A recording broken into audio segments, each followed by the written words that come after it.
Gustavo Uribe já aqui comigo, com a Luciana, com a Elisa, para a gente conversar um pouquinho sobre o assunto. Tudo bem, Uribe? Tudo ótimo, bom dia a todos. Bom dia. Uribe, já temos um mérito aí neste caso, que é a provocação feita pela Procuradoria-Geral da República, né? Não é sempre que isso acontece, então o caso adquiriu tamanha gravidade que até o Procurador-Geral da República, Augusto Aras, se sentiu compelido, obrigado a provocar o Supremo Tribunal Federal, né?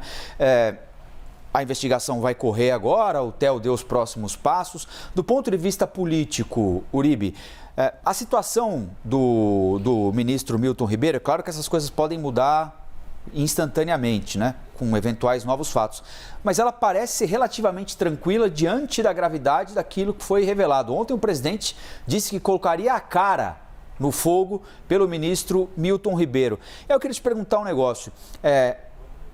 Tendo supostamente privilegiado pastores evangélicos que compõem fortemente a base do presidente Jair Bolsonaro, será que o governo acha tão ruim assim que isso tenha acontecido? Olha, politicamente, viu, Colombo, não muito, porque o presidente acabou atendendo, então, aquele pedido feito por alguns integrantes da bancada evangélica, mas não todos. Conversando com alguns integrantes da bancada evangélica, eles ressaltam que uma das predisposições para um pastor evangélico é a honestidade. Então, a partir do momento que você tem suspeitas sobre um pastor evangélico, você coloca todos os pastores evangélicos em suspensão. Essa é a grande preocupação da bancada evangélica neste momento. Se houver atos ilícitos, tráfico de influência, favorecimento ilegal, se realmente você possa desgastar a imagem daqueles que fazem, que levam a religião e aqueles que, na verdade, representam toda uma instituição religiosa. Por isso que há uma preocupação, sim, em alguns pastores evangélicos. Em outros, ontem, conversando com eles amenizavam o caso. Diziam que, na verdade, são duas pessoas que acabaram agindo, eventualmente, de maneira ilícita e que a instituição, ou seja, os evangélicos, não podem ser medidos pela mesma régua de dois. Essa é a avaliação geral.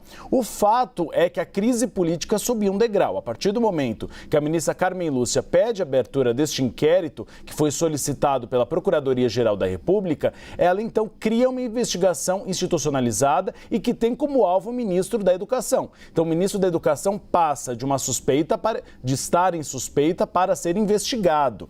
E aí sim nós temos de acompanhar os próximos passos para o depoimento do ministro. Isso era algo que o Palácio do Planalto cobrava dele, que ele esclarecesse os fatos justamente para que a crise não respingasse muito no Palácio do Planalto. Mas já respingou, Colombo, que é o fato que a oposição entrou com 3 pedidos de investigação em relação ao presidente Jair Bolsonaro. A ministra Carmen Lúcia remeteu à Procuradoria-Geral da República, que tem 15 dias como resposta. Eu conversei com integrantes hoje do Ministério Público Federal e também do Supremo Tribunal Federal. O que eles me disseram? A PGR dificilmente pedirá uma investigação em relação ao presidente Jair Bolsonaro.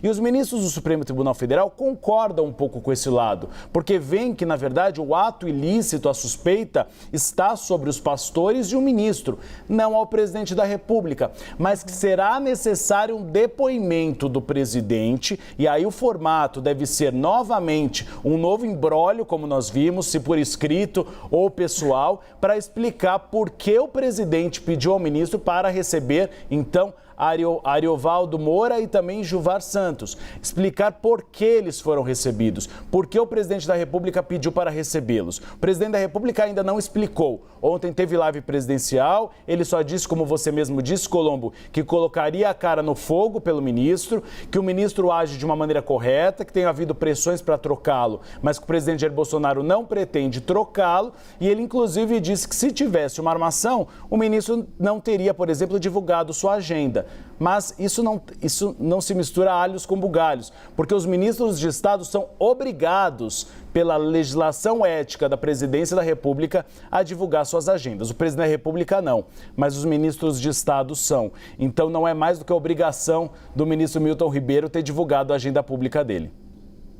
Agora, Uribe, recentemente nós tivemos um imbróglio semelhante no Ministério da Saúde. Também tinha uma fala do presidente Jair Bolsonaro, denúncia de um deputado, irmão de um servidor. E aquilo foi um barulho enorme, teve a CPI, mas as cabeças não rolaram. Acho que nada foi tão grandioso depois e politicamente também acabou não esbarrando tanto. A gente pode ter algo semelhante agora no Ministério da Educação, acho que também nesse sentido, também de ter todo esse barulho, procedimento jurídico esse normal de praxe e no fim ficar tudo por isso mesmo? Olha, Lu, sempre tem esse risco, mas conversando com alguns integrantes do Congresso Nacional e do Palácio Planalto, eles reconhecem que essa crise é pior do que a crise da saúde. Porque na saúde, você tinha o diretor de logística do Ministério da Saúde que abriu as portas para lobistas ou pessoas envolvidas em tráfico de influências que entravam no Ministério e ofereceram vacinas que não existiam. Agora, você tem o envolvimento do presidente da República, pedindo para que fossem recebidos, então, estes pastores e o ministro de Estado com uma declaração pública. Antes, o ministro da época, que era Eduardo Pazuello, recebeu esses integrantes da DAVAT, mas foram uma ou duas agendas também com o Elcio Franco, que era o secretário executivo da pasta. Agora não, são pastores que foram recebidos no Palácio do Planalto pelo presidente da República e em 19 oportunidades no Ministério da Educação. E mais, depoimentos de prefeitos dizendo da cobrança de propina e do pagamento por meio de ouro ou mesmo desconto em bíblias. Então, você tem depoimentos que são mais fortes do que do episódio anterior.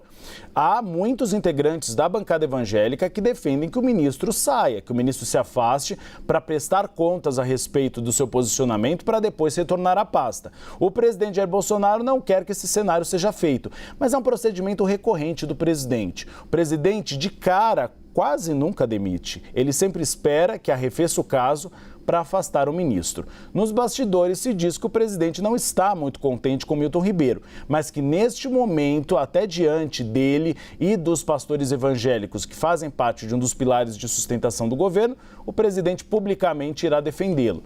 Mas ainda não se sabe até quando. Há a possibilidade que, dependendo das respostas de Milton Ribeiro, você tenha uma troca no Ministério da Educação. De inquérito, então, determinada pelo STF, estaremos aqui acompanhando os próximos passos, as próximas páginas deste caderninho do Ministério da Educação. Uribe, obrigada por enquanto, viu, pela análise.